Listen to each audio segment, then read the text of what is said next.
Orang bertanya apa itu pikiran, ngapain nanya apa itu pikiran? Begitu Anda bertanya, Anda sudah memproses otak Anda untuk menemukan definisi itu. Bagaimana cara berpikir yang tidak sempit? Ngapain? Jadi berpikir hanya disebut berpikir kalau tidak ada yang menghalangi pikiranmu. Kondisi antropologis manusia adalah berpikir. Jadi yang mau kita bicarakan bukan apa itu pikiran dan bagaimana cara berpikir, melainkan apa yang akan membatalkan pikiran. Itu intinya. Dapat poin itu ya. Sekarang coba kita ulas, apa yang membuat Anda takut berpikir sehingga menghentikan sesuatu yang dibenamkan oleh alam semesta, dimahkotai oleh Tuhan supaya Anda menjadi manusia. Kan hanya itu ciri Anda disebut makhluk, artinya Anda berpikir. Yang membatalkan pikiran pertama adalah doktrin. Di mana isi doktrin itu? Di dalam NKRI harga mati itu doktrin. Anda nggak bisa berpikir di luar NKRI akhirnya. Padahal kita anak muda sekarang berpikir pada dataran planet, bukan lagi bangsa, bukan lagi KPU. Kita mau berpikir artinya perluas pikiran itu. Kita berupaya untuk menilai diri kita sebagai manusia yang sedang digoda oleh kekuasaan atau sedang dihalangi oleh kekuasaan. Saya bikinkan definisi. Berpikir hanya disebut berpikir kalau ada yang menentang pikiranmu. Itu namanya Anda sedang berpikir. Kalau Anda tulis skripsi, nggak ada yang kritik skripsimu, itu artinya Anda sedang menulis doa. Kalau Anda berdoa nggak akan ada yang ganggu Anda tuh. Tapi kalau Anda berpikir, Anda mesti diganggu. Demikian juga kalau ada dosen yang lagi mengajar, Anda harus ganggu dia. Bukan dengan mengganggu-ganggu, menggeleng aja tuh. Dosen gue tolol, bego, goblok. Bego, tolol, goblok, panjangan. Ada satu kata yang lebih efektif. Yes.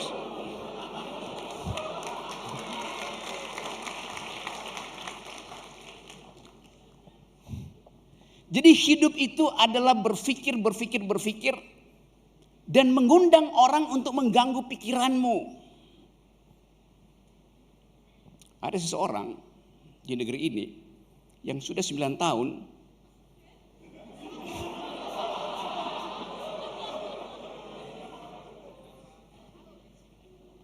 pikirannya hilang di bawah kolong meja sehingga dicari oleh seseorang yang juga ingin 9 tahun ke depan melanjutkan si orang pertama. Gak ketemu pikirannya. Kita kehilangan suasana berpikir. Itu yang menyebabkan kita cemas dengan masa depan itu. Hanya ada dua momen ketika saya tidak memerlukan pikiran. Berpikir artinya mengevaluasi, berpikir artinya membuat jarak. Supaya ada dialektika, supaya ada percakapan, supaya ada duel argumen. Tapi dalam dua momentum, saya tidak memerlukan pikiran. Yaitu ketika saya lagi naik gunung. Ketika saya ada di gunung es, ketinggian 6.500 di Himalaya, saya nggak memerlukan pikiran. Karena saya mau menikmati sesuatu yang tidak pernah saya pikirkan. Semua yang tidak pernah Anda pikirkan, jangan Anda bantah. Anda hanya membantah sesuatu yang pernah Anda pikirkan. Jadi setiap momentum tadi Kang Awan bilang, moment of truth itu adalah momen ketika Anda menemukan sesuatu yang belum pernah Anda bayangkan. Anda nikmati aja. Nanti momen berikutnya Anda lihat bahwa dia sebetulnya sedang melawan Anda. Lalu Anda lakukan analisis kan. Pengetahuan juga begitu tumbuhnya.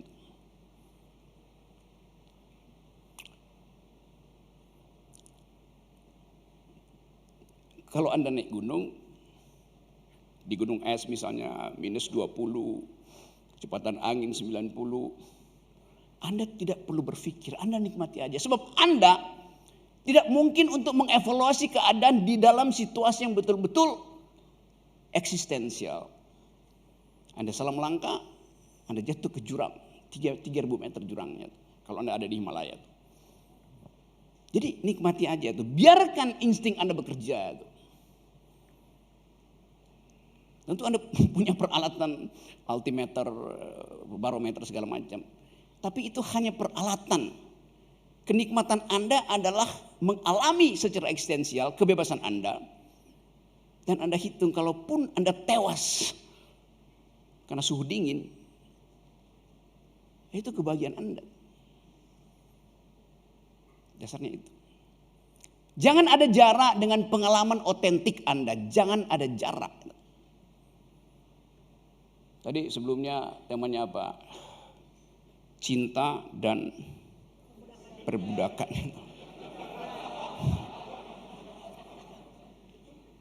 Relasi cinta itu memang relasi perbudakan. Tidak ada cinta subjek dengan subjek, artinya Anda berkelahi. Seseorang harus jadi objek dalam beberapa detik supaya pasanganmu bisa jadi subjek. Jadi yang terangkan sama si Raditya semua itu dungu, salah.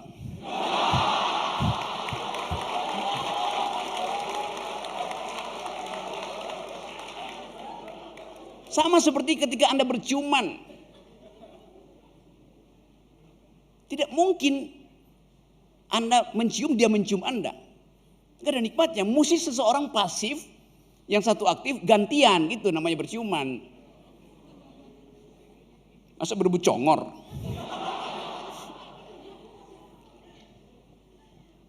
Jadi banyak hal yang kalau kita pikirkan timbul kontradiksi. Nah sebetulnya begitu timbul kontradiksi, disitulah kita nikmati pikiran. Begitu timbul dialektika, begitu timbul pertengkaran, di situ kita nikmati pikiran. Jadi kita menikmati pikiran kalau dia menimbulkan kerusuhan. Tapi nanti disebut itu tidak Pancasilais. Ya memang nggak perlu, Pancasila nggak menimbulkan pikiran. Sekali lagi teman-teman, sorry. Apa yang membatalkan pikiran? Saya sebut tadi doktrin. Feodalisme itu adalah doktrin. Hierarki itu adalah doktrin. Satu putaran itu adalah doktrin. Karena dia membatalkan kemungkinan tuh. Cara unik bangsa ini mengatur konsep. Dan konsep itu diatur oleh hukum. Sehingga orang hanya melihat pikiran itu sesuai dengan perintah hukum. Padahal hukum itu adalah kesepakatan setelah kita bertengkar. Kita belum bertengkar, tiba-tiba ada hukum. Gimana caranya? Saya balik pada problem tadi. Yang membatalkan pikiran adalah doktrin. Termasuk doktrin-doktrin keagamaan. Dia membatalkan pikiran. Karena hanya ada satu fungsi, yaitu kejar kebenaran. Padahal pikiran dirancang untuk membatalkan kebenaran. Tadi saya masih sampai di sini lihat Maya Hasan kasih ceramah itu. Masih ada Maya, ada pulang. Harpa itu bagian yang otentik di dalam sejarah peradaban. Karena dia memadukan antara keindahan bentuknya itu, ada leher harpa itu. Dan bagi saya dia hanya kita sebut harpa kalau dimainkan oleh seorang perempuan. Lalu orang bilang Rocky Gerung bias gender. Memang. Karena buat saya harpa itu fasilitas untuk mengingatkan kita kerinduan pada sesuatu yang bukan kita. Karena saya laki-laki maka saya merindukan pemain harpa itu perempuan. Pikiran saya didesain oleh keinginan yang tidak masuk akal. Tapi itu dasar dari alam begitu. Karena Maya Hasan tadi tampil dan kenangan kita tentang Maya Hasan adalah harpa. Saya lagi nikmati lagu-lagu dari Sona Jorbate, seorang perempuan Gambia yang memainkan harpa nenek moyangnya yang namanya kora. Ada kegembiraan di situ, tapi ada juga sinisisme terhadap keadaan tuh. Sona Jorobate memanfaatkan pengetahuan dia untuk menerbitkan keindahan lewat harpa, lewat melodinya, untuk mengumpulkan beasiswa bagi anak-anak Gambia. Sama seperti yang dilakukan oleh Kang Maman tadi itu, mengumpulkan buku hanya untuk membagi pengetahuan. Jadi kita bisa katakan bahwa musik adalah pikiran yang diasuh oleh peradaban untuk dibagikan pada semua orang. Musik itu melatih kecerdasan kita tuh.